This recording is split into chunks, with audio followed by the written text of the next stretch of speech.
recording button. नमस्ते दोस्तों, मैं प्रवीण कुमार स्मार्ट योगा चैनल में आप सबका स्वागत करता हूं। आज हमारा विषय है हठ प्रदीपिका में कुंभक। तो दोस्तों, वीडियो अच्छा लगे तो लाइक शेयर सब्सक्राइब करें। आइए, हठ प्रदीपिका में कुंभक। हठ प्रदीपिका की रचना स्वामी स्वात्माराम जी ने की है, जिसका काल 14वीं शताब्दी से लेकर 16वीं शताब्दी के मध्य माना जाता है। विद्वानों में मतभेद है, लेकिन प्रमाणित अधिकांश लोग यही 14वीं शताब्दी से लेकर 16वीं शताब्दी के मध्य का मानते हैं। इसमें इसका जो उद्देश्य है, स्वामी स्वात्माराम हठ प्रदीपिका का जो उद्देश्य में बता रहे हैं, क्योंकि यह हठ योग का ग्रंथ है। हठ प्रदीपिका जो ग्रंथ है यह हठ योग का ग्रंथ है। तो हठ योग के माध्यम से राजयोग की प्राप्ति के लिए बताते हैं। इसका मुख्य उद्देश्य क्या है? हठ प्रदीपिका का राजयोग की प्राप्ति। राजयोग से हठ योग की, हठ योग से राजयोग की, यानी समाधि की प्राप्ति कराना है, जिसमें स्वामी स्वात्माराम जी ने चतुरंग अंग का वर्णन किया है, जिसमें प्रथम अंग है आसन, दूसरा है कुंभक, तीसरा है मुद्रा, चौथा है नादानुसंधान। तो आज हम कुंभक हठ प्रदीपिका में जो है उसको पढ़ेंगे। तो कुंभक का आशय है स्वामी स्वात्माराम जी का, जो हम प्राणायाम करते हैं। अब प्राणायाम की जो परिभाषा है वो महर्षि पतंजलि ने अपने अष्टांग योग के अंतर्गत परिभाषा दी है। तो आइए हम पहले परिभाषा समझ लेते हैं प्राणायाम की। महर्षि पतंजलि के अनुसार श्वास प्रश्वास इति गति विच्छेद प्राणायाम, यानी जो श्वास है, प्रश्वास, उसकी गति में क्या कर देना? विस्तार कर देना ही प्राणायाम है। अब जैसे श्वास का मतलब क्या है? जो श्वास मतलब वायु लेंगे, प्रश्वास जो हम वायु को छोड़ते हैं, उसको क्या कहेंगे? प्रश्वास। तो श्वास प्रश्वास इति गति विच्छेद प्राणायाम, यानी उसकी गति में विस्तार कर देना ही प्राणायाम है। अब यहां पर कहते हैं कि कुंभक करने से पूर्व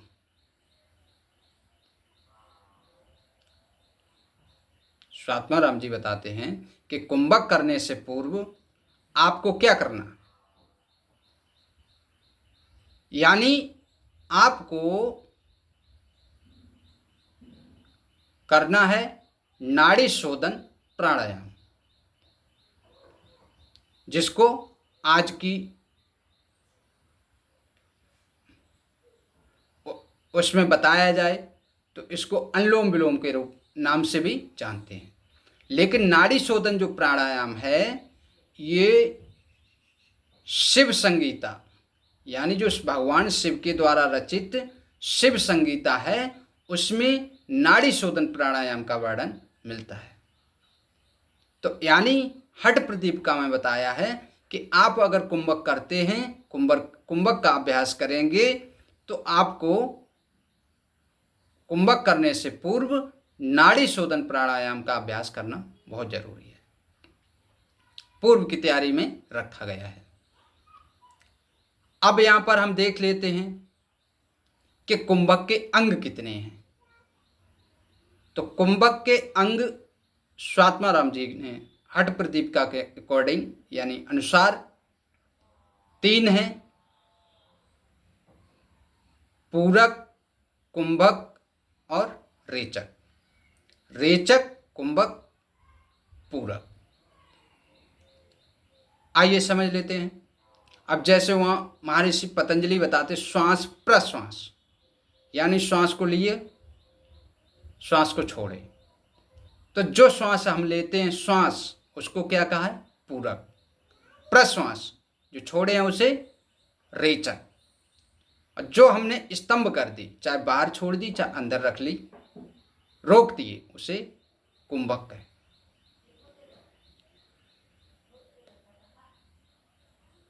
कुंभी की तरह मतलब एकदम घड़े की तरह बंद कर दिया तो कुंभक। तो इसके 3 अंग हैं। अब इसी में स्वामी स्वात्माराम जी प्रथम अंग के अंतर्गत बताते हैं कि जो अंग तो 3 हैं परंतु प्रकार 8 हैं। जो शायद मैंने इससे पूर्व जो प्रकार के नाड़ी शोधन यानी प्राणायाम करने के पूर्व की तैयारी में जो बताए हैं उसमें शायद दिया है, तो आप जाके उस वीडियो को सुन सकते हैं, तो आपको वहाँ से कुछ ज्ञान प्राप्त होगा। लेकिन यहाँ कहते हैं इसी में कि बात चले तो मन चले, जब मन चले तो बात चले। यानी हमें अपने, जब हमारा मन चलता है तो वायु चलती है, और जब वायु चलती है तो हमारा मन चलता है, खींच ले जाता है। तो मुख्य रूप से अगर देखा जाए, स्वामी स्वात्माराम जी ने अपने प्राणों पर और मन पर ध्यान देने को कहा है कि आप अपने मन का निरीक्षण कीजिए और श्वास पर ध्यान दीजिए। और जब इस तरीके से आप करेंगे तो आपके जीवन में लाभ प्राप्त होगा। लेकिन कहते हैं कुंभक करने से पूर्व जिस प्रकार नाड़ी शोधन प्राणायाम का बात करते हैं, जिस प्रकार से वो मन और जो प्राण ऊर्जा है, जीवनी शक्ति है, उसको नियंत्रण, मन को नियंत्रण और वायु पर ध्यान देने के लिए कहते हैं। इसी प्रकार से स्वामी स्वात्माराम जी बताते हैं कि जो व्यक्ति यानी प्राणायाम का अभ्यास करेगा या कुंभक का अभ्यास करेगा तो उसे दूध और घी का सेवन भी करना आवश्यक है।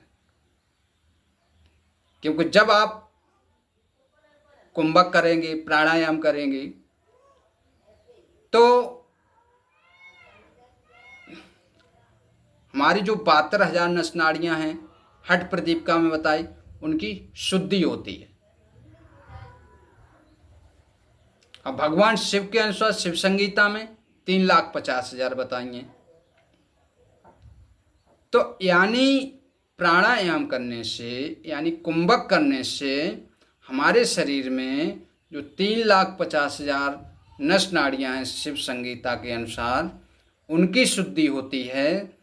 हठ प्रदीपिका में स्वामी स्वात्माराम जी ने 72,000 नस नाड़ियों को बताया है, उनकी शुद्धि होती। उनकी शुद्धि करने के लिए हमें कुंभक का अभ्यास करना चाहिए।